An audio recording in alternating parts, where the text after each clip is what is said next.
আসসালামু আলাইকুম। আমি সজীব।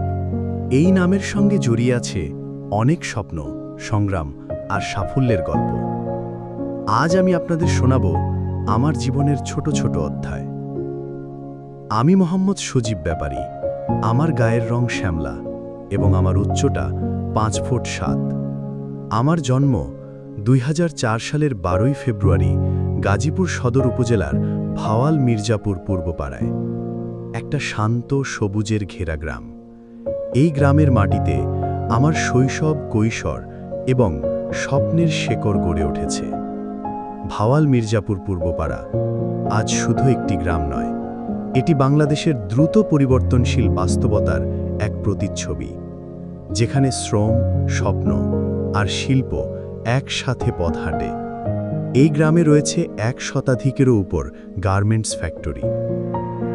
আমার বাবার নাম আব্দুর রহমান, যিনি সবার কাছে রহম আলী নামেই বেশি পরিচিত। আর আমার মায়ের নাম মোশাহাদ সালেহা বেগম, একজন অসাধারণ নারী, যিনি সবসময় আমাকে সাহস আর প্রেরণা জুগিয়েছেন। আমার শিক্ষাজীবনের সূচনা হয় বিআরটিসি পাবলিক স্কুলে।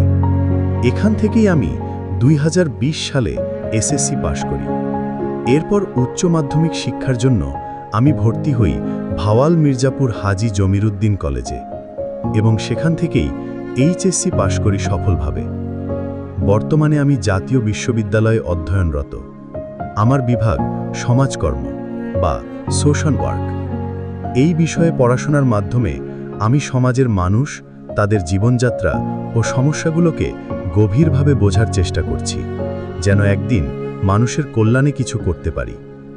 আমার আগ্রহের জায়গা লেখালেখি, ফটোগ্রাফি আর নতুন জায়গা ঘোরা। এগুলো আমাকে মুক্ত আকাশে শ্বাস নিতে শেখায়, চোখ খুলে দেখায় এই পৃথিবীর বিশালতা। জন্মভূমি, পরিবার আর শিক্ষা, এই 3টি শক্ত ভিত্তির ওপর দাঁড়িয়ে আমি গড়ছি আমার আগামী দিনগুলোর স্বপ্ন। এই ছিল আমার গল্প। আমি সজীব, একজন স্বপ্নবাজ, শেখার পিপাসু আর নিজের পথে হেঁটে চলা একজন সাধারণ মানুষ। ধন্যবাদ সবাইকে আমার গল্প শোনার জন্য। আসুন আমরা একসাথে বদলে দিই বাংলাদেশকে।